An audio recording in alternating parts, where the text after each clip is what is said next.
Teddy Bruschi makes his return to the field. Sunday Night Football. The Patriots hosting the Bills. More on it later here in Primetime.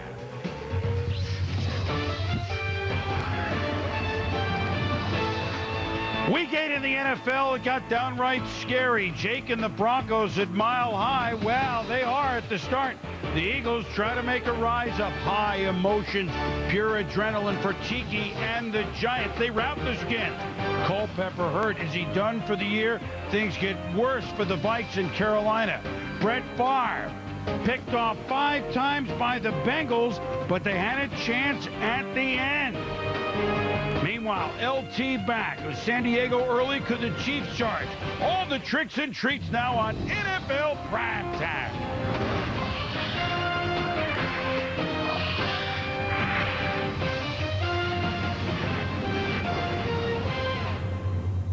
NFL Primetime is presented by Miller Lite. Primetime is Miller time.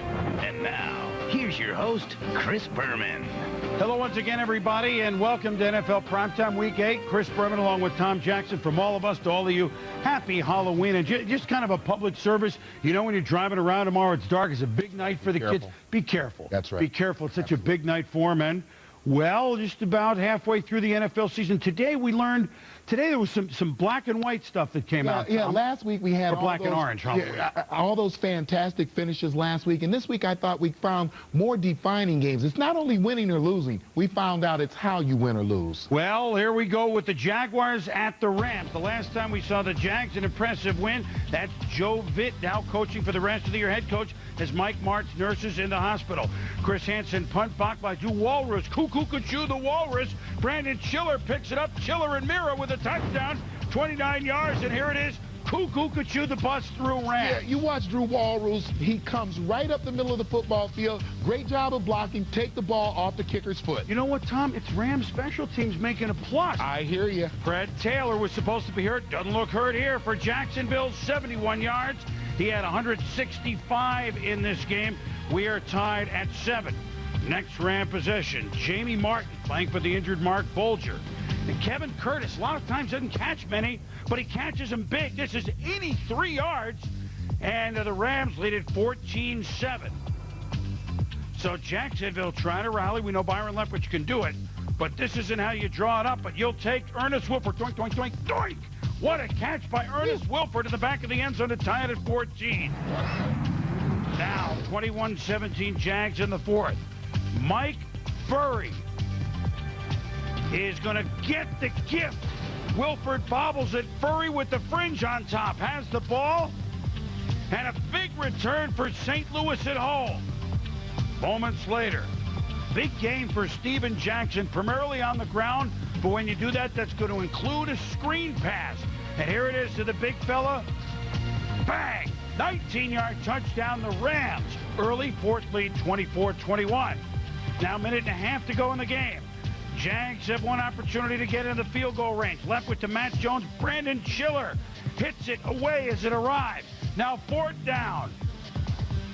We've seen Byron do it before, Tom. But it is nearly picked off by Corey Ivy. And the Rams trying to run out the clock.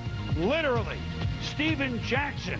Get down. No, I don't think so. Ball almost loose. Game gone. Jackson, Tom's fifth cousin, 179 yards rushing. And the Rams, without Bolger, without Torrey Holt, without Isaac Bruce, they'll be coming back. Maybe Bolger next week.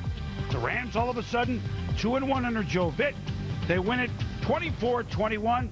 So Jacksonville falls to 4-3. St. Louis evens at mark at 4-4. And the Rams, let's see, they get a little special team stuff. And Steven Jackson, he's on the verge of becoming a big-time back here, Tom. And the Rams are using him that way, aren't they? A star in this league. You mentioned 179 yards. That was off of 25 carries. They had 33 rushes overall for 200 yards, and I think that's a distinct change in game plan. Now you see Joe Vitt and Steve Fairchild, the acting offensive coordinator, and what they want to do with the football. I think they want to be a little bit more conventional. Jamie Martin threw 21 times. He had 3 interceptions that he threw along with his 2 touchdowns, but still with all the other contributions from the running game, they were able to be successful, and I think this is what we can look for from the Rams for the rest of the year. Well, the Rams get the win. They've all of a sudden won a couple in a row. And Jacksonville falls a little back as they're looking up at idle Indianapolis. When we return on NFL Primetime, Teddy Bruschi returns for the Patriots 8 months after he suffered a stroke. How will he do? How did he do? Meanwhile, Arizona in Dallas. They've had trouble in this stadium. Will they have trouble again? NFL Primetime, presented by Miller Lite. On your next beer run, grab some great-tasting, less-filling Miller Lite. Miller, good call. And in part by Chevy, the new Chevrolets, an American revolution. Welcome back to NFL Primetime, presented by Miller Lite. Cardinals at the Cowboys. Marion Barber, the rookie, son of the former running back Jets of Minnesota, placing the injured Julius Jones at running back, and Barber sees the whole offensive line, opens it up, and look at this, a 28-yard touchdown. The Cowboys lead at 7-3. What did Bill Parcells quoted as saying about Julius Jones? Julius Jones is in the garage, and he might get left in the garage if Barber continues to run like that. Well, pregame, remember, Cortez fired last week. The new kicker is Sean Sweezum, and he doesn't squeeze him too well in the pregame warm-up, and Bill notices, oh, God, not again. But Sweezum has a chance, and it's a chip shot early in the game. It's a 21-yard field goal. That's what you want if you're a kicker. That's right. And the head coach. A chip shot. It's 10-3 Cowboys. Sweezum was 2 for 2 today. Josh, Tears of McCown. Anquan Bolden. Boy, he makes some big catches, 44-yard touchdowns, although Bolden hurt a meniscus later and may be out for a while. Drew Bledsoe to Keyshawn Johnson. Cowboys regain the lead, 17-10. Then Barber with a nice crew cut into the end zone, and the Cowboys lead 24-10 at the half. Cowboys defense, tough. This is Keith Davis. Boom on McCown. Yikes. Take a listen, Oh. He was okay, McCown, somehow. Meanwhile, defense putting the clamps on it. Tears of McCown hit. And Anthony Henry, the big fella back there, makes a move. Sees the sideline. Points out the quarterback. Gets around the lineman. He's gone. 58 yards. So Dallas comes back after that last-second loss to Seattle. They win 34-13. Cowboys are 5-3. Barber, 127 yards. There was a playoff win for Arizona in the stadium, but otherwise, 14 straight regular season losses for him. And typical of the mentality of a Bill Parcells coach football team, usually not going to have 2 bad games in a row. And no penalties for Dallas. Yeah, I'd expect none. Browns and Texans. Now, Houston is 0-6, but they were favored in this game against 2-4 Cleveland. And David Carr to Jerome Mathis, and chances are, for the first time all year, Houston has a lead. Houston, we have no problem. What is it? The Reliant Romp, I guess. And the Texans lead 7-0. Trent Dilfer says, no, not so fast. Aaron Shea off the shoe tops. 7-7. This ties it. The Browns lead 13-7 at the half. Now, it's 19-16 late. Houston leads. Trent Dilfer to the rookie, Braylon Edwards, 26 yards. Phil Dawson has 3 field goals. Chris Brown has 4. Can Dawson kick the tying field goal? Gary Walker, no, sir, a sack. The other way, a sack. Yeah, and we take a look at a replay here. You see the 6 guys ready to come rush. The Browns actually have 6 guys rushing, but as you watch Gary Walker, this is just a matter of overpowering your man-on-man blocking. Sometimes you actually have enough guys to blitz. They still get to the quarterback. 4th and 17. Can Houston hold on? Dilfer for Antonio Bryant. Oh, he has a chance, but Phillip Buchanan knocks it away.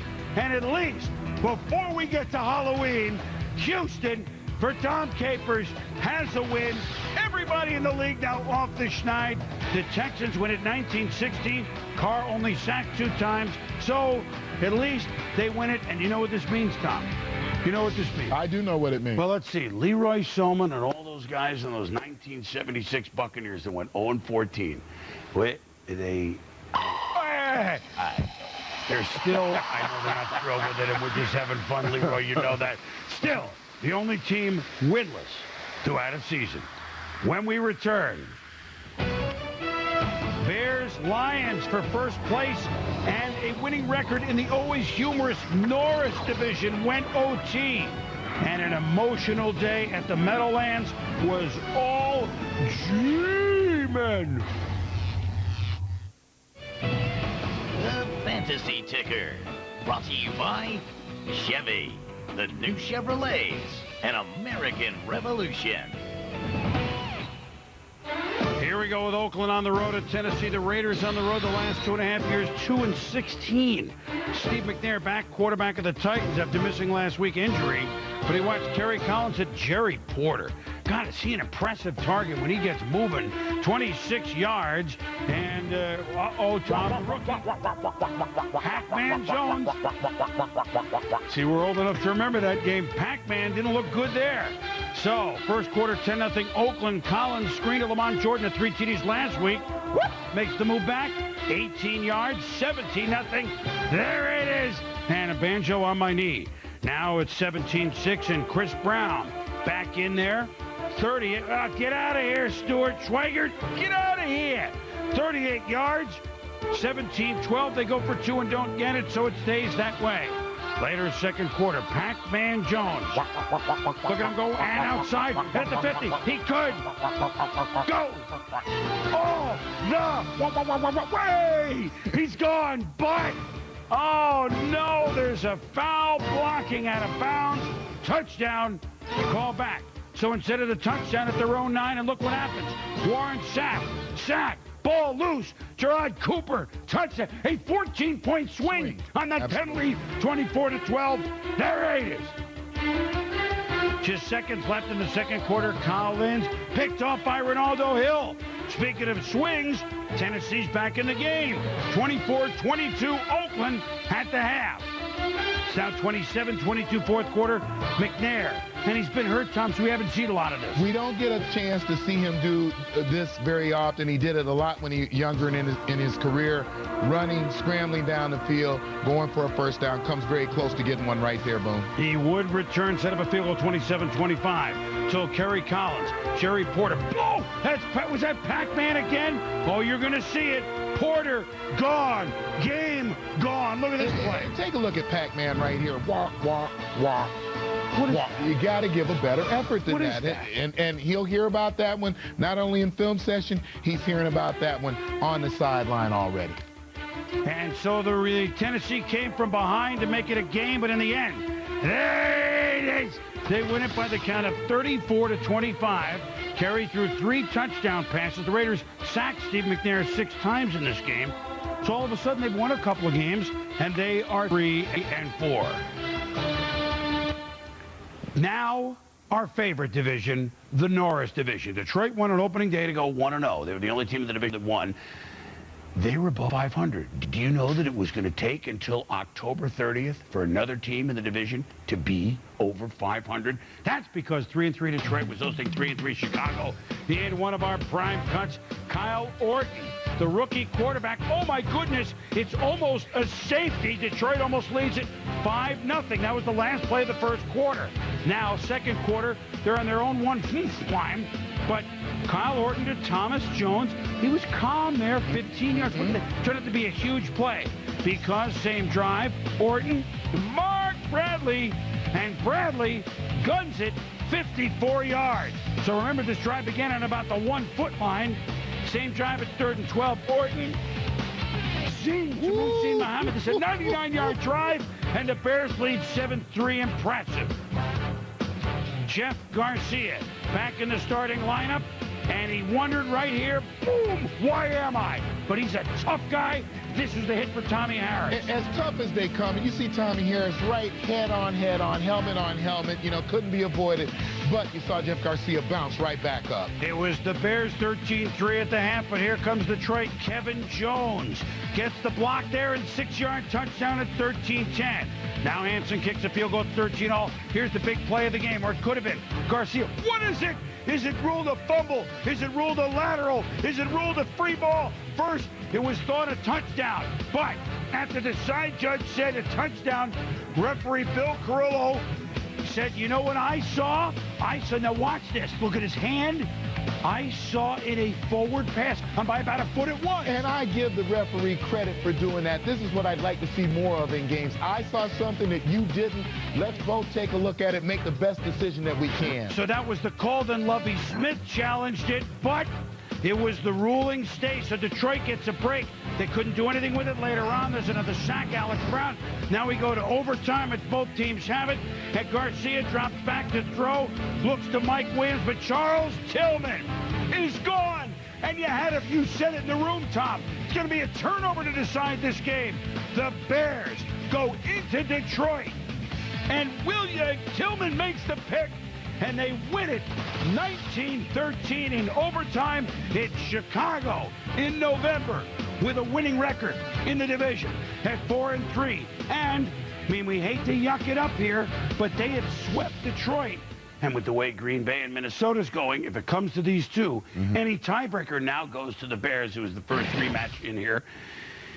They're winning. They've won with a rookie quarterback, and their defense played very well. It was not the most scintillating of games, but it was a classic Norris division. Blackhawks, Red Wings, scrap in the corner. I think that's the key for Chicago. Their defense is going to keep them. Lovie Smith is proud of them. That defense is going to keep them in every single game. Kyle Orton is starting to be comfortable. That 99-yard drive early on in the game, I think, really tells you that. He's got good runner in Thomas Jones. Cedric Benson is going to be a contributor. I think that offense is improving every week.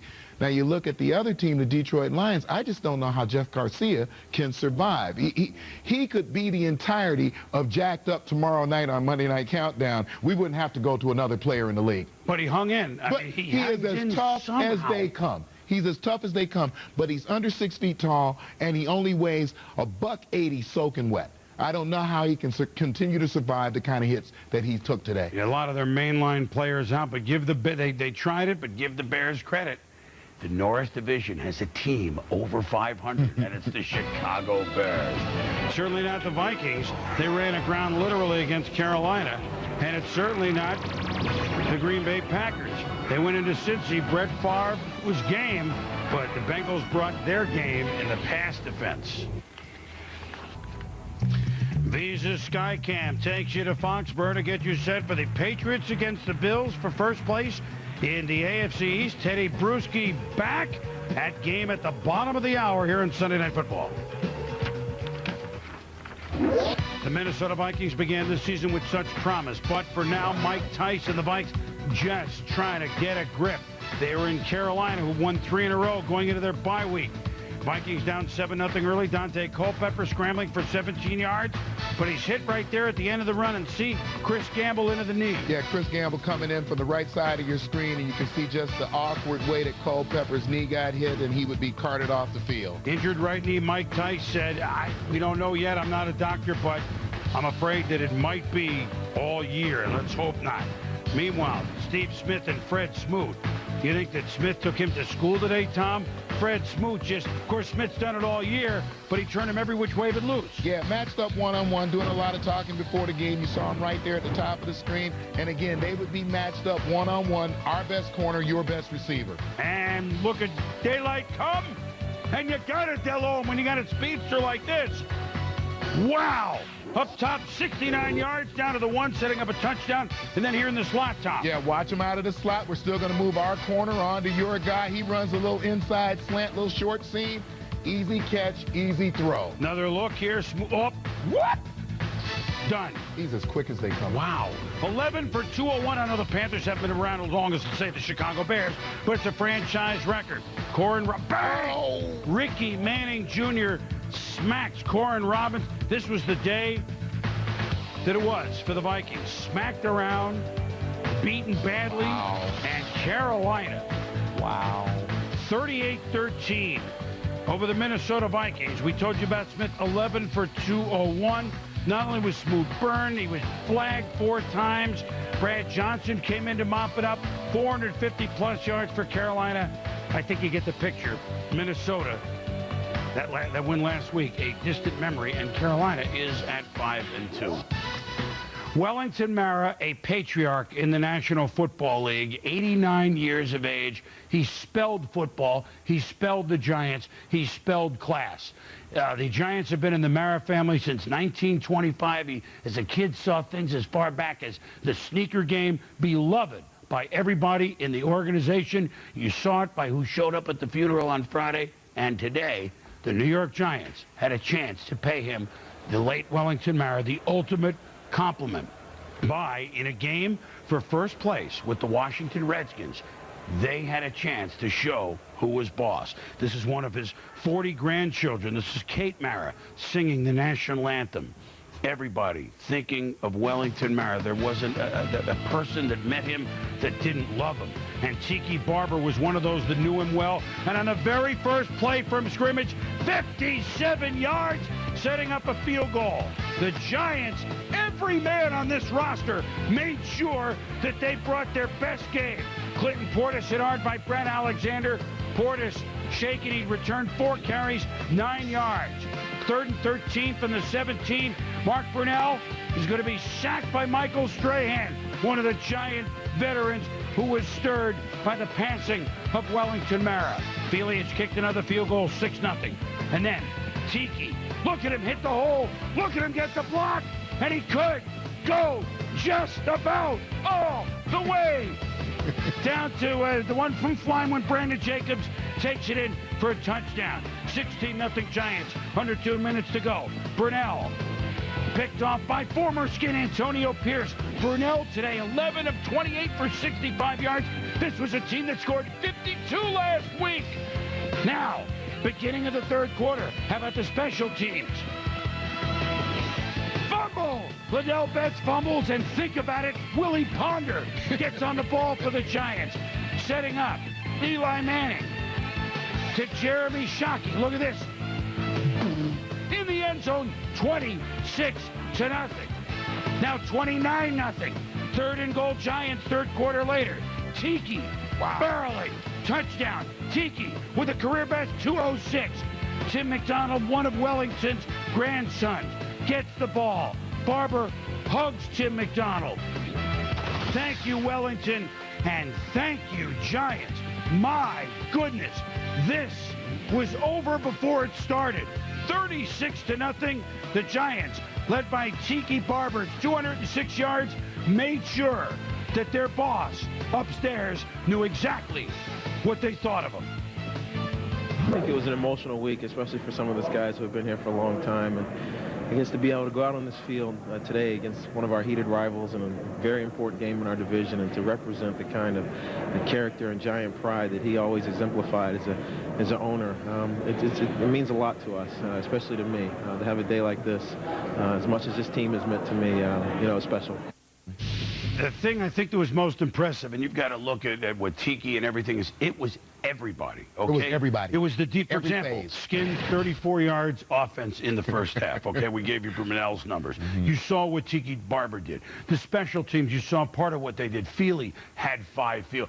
Everybody was so buttoned up, and Tom Coughlin and the whole squad should be just proud of the way they played. And by the way, they're in first place. Yeah, they played inspirational football, and I think that when Wellington Mara began in the NFL, it was all about running the ball, so he must be smiling down on this football team, and that's where we begin our extra point. Tiki Barber, his 24 carries, his 200-plus yards. Here's the way it happens. Sean Taylor, we're going to spot shadow him right there. He's got a bead on Tiki Barber, but he gets caught up in the wash outside. Walt Harris can't quite get back inside. Tiki does a great job of splitting the seam. Plexico Burris, who learned his blocking with the Pittsburgh Steelers, does a great job of getting him off right there down the field. Again, here, the handoff in the middle of the field, the cutback. Walt Harris right there on a blitz package. You see the great cutback. Again, Sean Taylor gets pinned inside. Plexico Burress again with the block, repeated all day long down the sideline for a 57-yard gain. Again here, the inside wash, the spot shadow. You see the block outside on Walt Harris, holds him up just long enough to clear the corner. You get Sean Taylor right there coming around, and the next thing you know, you've got a nice gain. Again, the handoff, and this looks repetitive. You see the angles, the bad angle taken almost every time by either the safety and or the corner. There's Sean Taylor again. That one was a step away from going all the way. But again, I just think a matter of such solid blocking at the line of scrimmage, blocking by the wide receivers, blocking by the offensive line, good cuts by the back. I think you said it. It was everybody on the football team doing their job. They played inspirational football. And just to show you what, on the defensive side, now Joe Gibbs in the Hall of Fame, and he got there for his offensive coaching ability. He's never been shut out in the regular season until today. He'd only been shut out one more time in the playoffs. That was at Giant Stadium in the NFC Championship game in 1986, which Wellington Mara and the Giants won their first Super Bowl. I don't know. Sometimes it makes sense when you add it all. Very inspirational by the Giants. Impressive. When we return Halloween in Cincinnati, the Bengals wearing the right colors. Brett Favre really wasn't in the trick-or-treat mood. And the Eagles went into Denver, and what a surprise. They fell way behind again. We'll be back. Teddy Bruschi back in uniform for the Patriots Sunday Night Football with a report. Susie Calver. Suze? Chris, electric is the best way to describe the atmosphere here at Gillette Stadium. When Teddy Bruschi ran out on the field in uniform for the first time, the place erupted. And imagine his butterflies. He said he was nervous for his first practice, and he equates this to his own personal Super Bowl. He told us that he would rely on his experience. He's not afraid to put his face in there and make a tackle. And he's not afraid of tackling Willis McGahee. He says he's done that before. Chris? Inside the Numbers, brought to you by Visa, proud sponsor of the NFL. With Visa, you're protected. From the That's Why They Play the Games department, Tim Rattay was a 49er. He started the season the first month. Traded to the Buccaneers 2 weeks ago. Alex Smith was the starting quarterback of San Francisco, but he's hurt. Tim Rattay would have started for San Francisco if he was a Niner, but he's a Buck, which means Ken Dorsey got the start today. Cadillac Williams also returned today. By the way, Chris Sims, starting quarterback for Tampa Bay. You got all that? Hey, wait a minute now. San Francisco stuffing the run. Cadillac 13 carries, 20 yards. Now, wouldn't you know it, Ken Dorsey shaking up on a play. Ellis Wims hit him, so Dorsey leaves. So one-time fourth-string quarterback Cody Pickett's going to come in. Meanwhile, Sims to Joey Galloway. The Bucs underwater at Candlestick most of this game, but Galloway has returned. Joey Galloway, once he gets out in front of you, we haven't seen any defense this year catch him before he gets to the end zone. Now look at this. I want to see what the score. 12-10 San Francisco. Cody Pickett plays special teams. He's a one-time rodeo cowboy, and Cody Pickett is now going to be the quarterback. Put that helmet off. Put the thing on with the speaker so we can hear the plays. And Cody, wait to the midnight hour. Pickett takes it around for an 8-yard gain. Sets up a Joe Nedney field goal. Trust me, you don't see it, but Nedney kicked 5 of them, and in one of the biggest upsets of the year. First place Tampa Bay goes into San Francisco and loses to a team that hadn't won since opening day, 15-10. The Bucs, for whatever reason, starting with those champagne cork 76 bucks, 4-24 on the West Coast, and that includes a Super Bowl win. Hey, San Francisco played hard. Yeah, long trip, bye week, you know, almost some of these things become predictable as we go through the season. You're not going to play your best ball, and San Francisco, credit to them, every single week they just continue. They get beat sometimes, they continue to play hard. And Bryant Young and company making a big play. It's a big win for Mike Nolan's squad. Now, Brett Favre in Green Bay in Cincinnati, and Chad Johnson comes over early before the game and said, you know what? Can I throw you a touchdown pass?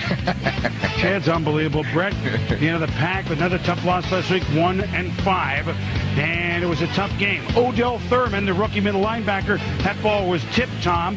In the third quarter, Brett is picked by one-time Bronco Delta O'Neal.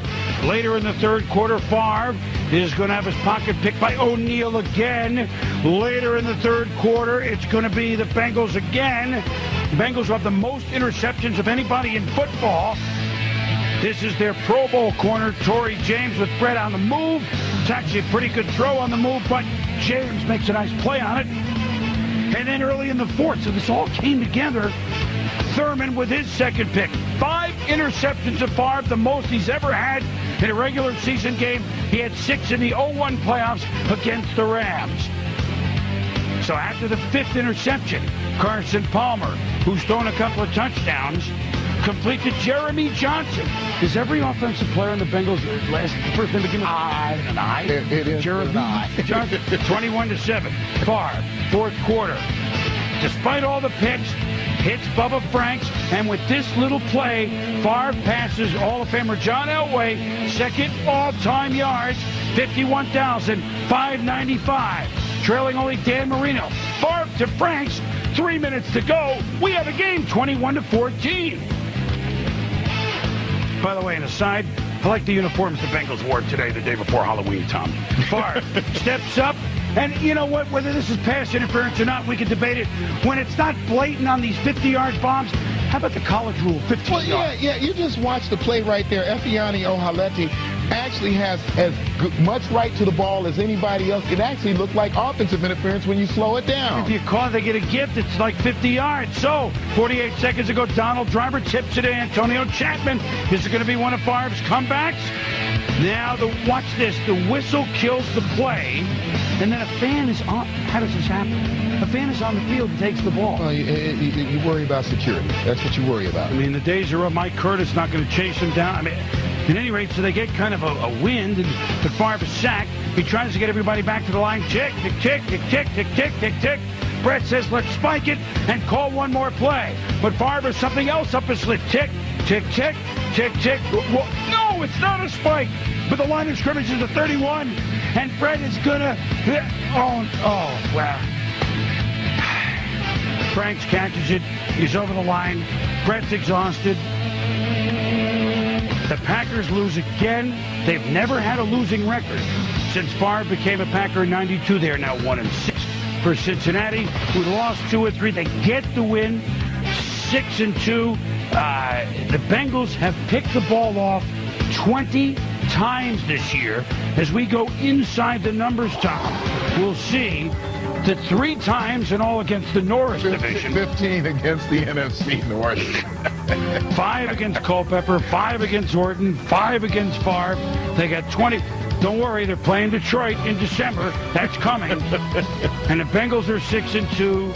And you get to scratch your head. And look, for Cincy, they're doing it with the turnovers. They lead the league and all that. And for Brett Favre,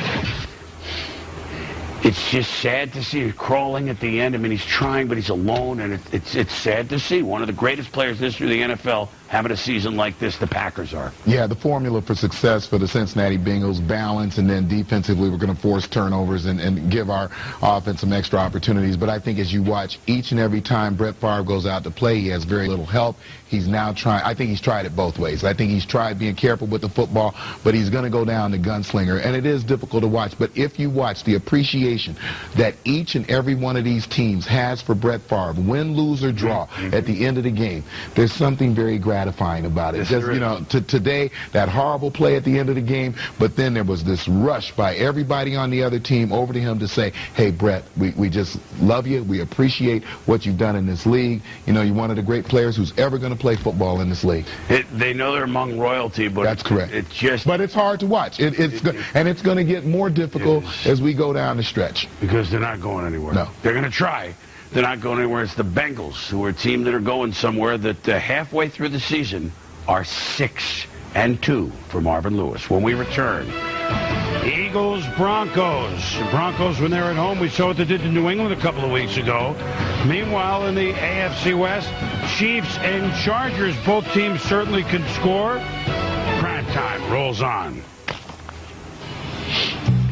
Tom Brady and the New England Patriots on Sunday Night Football against the Buffalo Bills.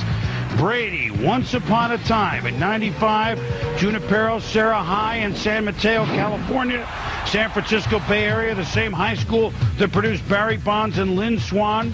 Tom threw for 3,700 yards in 2 seasons there, 31 touchdowns, and my guess is he won a couple of big games. We know that. Primetime Flashback, brought to you by NikeGridiron.com. You are watching NFL Primetime, presented by Miller Lite. Welcome back to Primetime, everybody. The nomadic New Orleans Saints today played their first home game in their home state. One of what will be 4 home games for them at LSU's Tiger Stadium in Baton Rouge. The Saints were at home against the Miami Dolphins, who had a homecoming of their own as Nick Saban won a national title with LSU. He returned as well. It's obviously not scheduled the way the season began, but that's 61,000, almost 62,000 on hand in Baton Rouge to watch the Saints and their former coach at LSU, Nick Saban, and Ricky Williams. He's run for both teams. He looked pretty good today, 17 for 82, Tom. Later in the drive, a crazy play. Gus Frerotte for Miami, picked off in the end zone by Dwight Smith. On the return, he's tackled by his own teammate, which means it's a live ball, and the Dolphins get it. Jim, Can't get a break. Can't get a break. He just wants normalcy. Saban pumped. Now, Aaron Brooks, Jeremiah Bellamy. It's a 25-yard sack. Dolphins lead 9-3 at the half. Now 9-6. 3rd and 17. Brooks just keeps going backward. Get rid of the football. Get rid of the football. Get rid of the football. 11-6. 2-run homer by Carlos Delgado, and Miami leads at 11-6. Then Frerotte to Chris Chambers, 18-6. They go on to win it 21-6. Each team had lost 3 in a row. So Frerotte, steady football. You saw Ricky Williams. Ronnie Brown ran for 106. So Miami rushing in the 200-yard range today. Yeah, and this is another one of those teams, we look at Miami's record, and every week, you know that Nick Saban teams, we've now learned, going to come out, going to play hard, going to be pretty consistent. He's going to run the football, and the better Ricky Williams contributes, the more he contributes, the better football team they're going to be. Now on to the AFC West, where the Chiefs are 4-2. They won a couple in a row and we're off. Trent Green playing with a heavy heart. His father's sudden death this week. And so all his teammates trying to pick him up. Lawrence, LT, BLT, the full LT. LaDainian Tomlinson throws another touchdown pass, his 3rd of the year. That one to Eric Parker. It's 14-0 San Diego. Drew Brees looks off the defense. Antonio Gates had a huge day today. 21-3, the Chargers at the half. Priest Holmes, this is the #1 draft pick. One of them, Sean Merriman, with another start. Sean Merriman, not only great at playing the run, great at rushing the passer, one of those outstanding all-around linebackers you look for. He would not return, but Trent Green down 21-3, trying to mount a comeback to Tony Gonzalez. First touchdown of the season to Gonzalez at 21-10. Then here's Merriman again. That's why they draft him. He's a game changer. Charger defense, it's a fumble, and Chargers get the ball. And this is what I was talking about. He loses his helmet. You can't tell right there because he just continues to play. That's a linebacker. And Marty Schottenheimer in a game of Marty versus Marty. Marty against his old team, the Chiefs. This time he had the tight end that was the productive one. Antonio Gates, 10 for 145 and 3 touchdowns. And the Chargers, look, here's the big picture, San Diego. I don't know if they're the best 4-4 team we've ever seen, but no, never as a team, or rarely as a team, played so hard and had so little to show for it.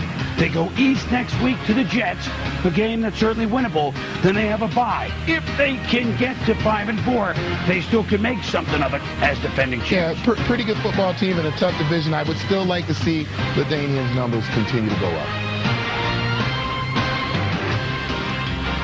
And so the Chiefs are at 4-3. Meanwhile, the Philadelphia Eagles and everybody wondering, okay, on the offense, can we run it a little? Is there something wrong with the way they're passing the ball with Donovan McNabb? They went into a very tough place. The Denver Broncos, who as usual, were undefeated at home in 4 tries. Here we go with Donovan McNabb trying to loosen it up.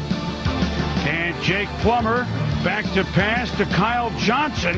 Hits a 6-yard touchdown. And very quickly, it's 14-0 Denver. So Denver with another big lead against the big foe. McNabb was incomplete on his first 12 passes of the game. And T.O., you know what that's going to be. Frustrated. Open, where is it? Andy Reid, Donovan McNabb trying to work something out before it gets too late. Plummer. No mistake, Jake. Yeah, getting outside on the corner. We talk about it all the time. This is the different game plan when you have the quarterback who can really press you on the edge. And Jake Plummer doing as good a job as anybody in the league right now. Well, they ruled out of bounds the lead. They took another look. 2 people were in. The call was reversed, and that sets up Plummer, Rod Smith, the old-time Broncos, still doing it. 65 career touchdowns for Smith, tying TD Terrell Davis for the most in team history. Tom, 21-0. Then McNabb, tipped by Al Wilson, picked off by the veteran safety John Lynch. Ensuing Bronco drive, Denver in business. Plummer.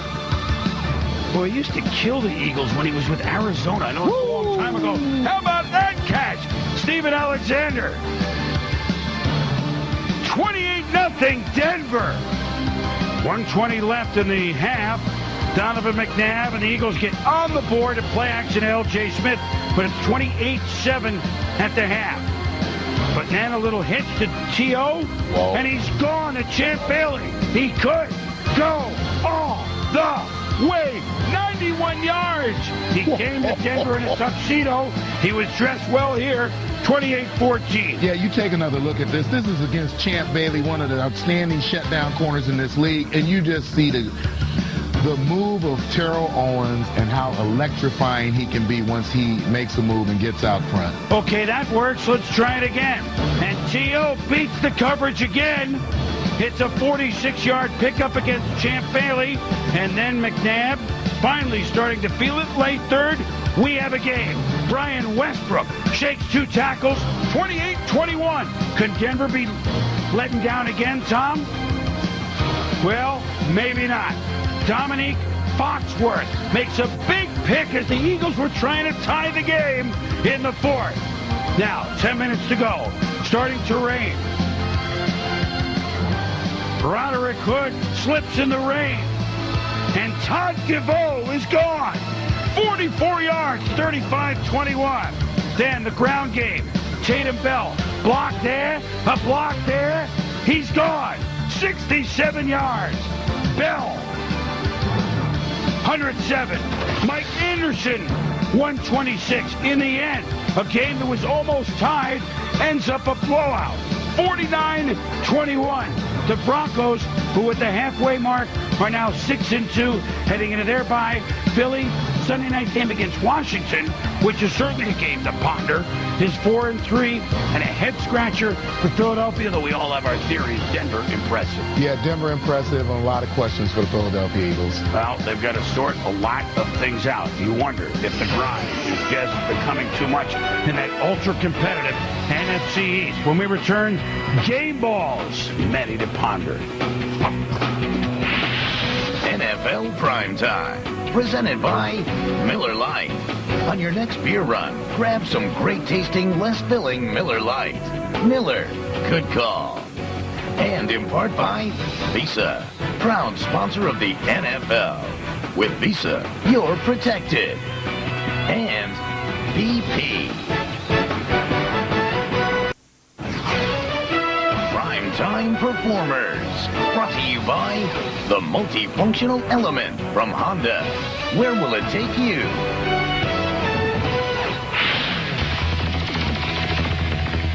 My game ball goes to Steve Smith, Panthers wide receiver, 11 receptions, 201. Possible MVP candidate if you looked at his whole season. He's been outstanding. A game breaker and coming off that injury. But you know what? The story of the day was the play of the Giants, led by Tiki Barber, 206 yards. Every man on this team honoring the passing of the president, owner Wellington Mara, and it was a game that the Giants say they are in first place in their division. Your girls ready for Halloween? Yeah, Morgan and Taylor, I've got a cat and I've got a junior mint. Go to bed. Go to bed. Happy Halloween. Kids are in college and might go out anyway. For Tom Jackson, I'm Chris Berman. Trick or treat, everybody. Have a safe Halloween.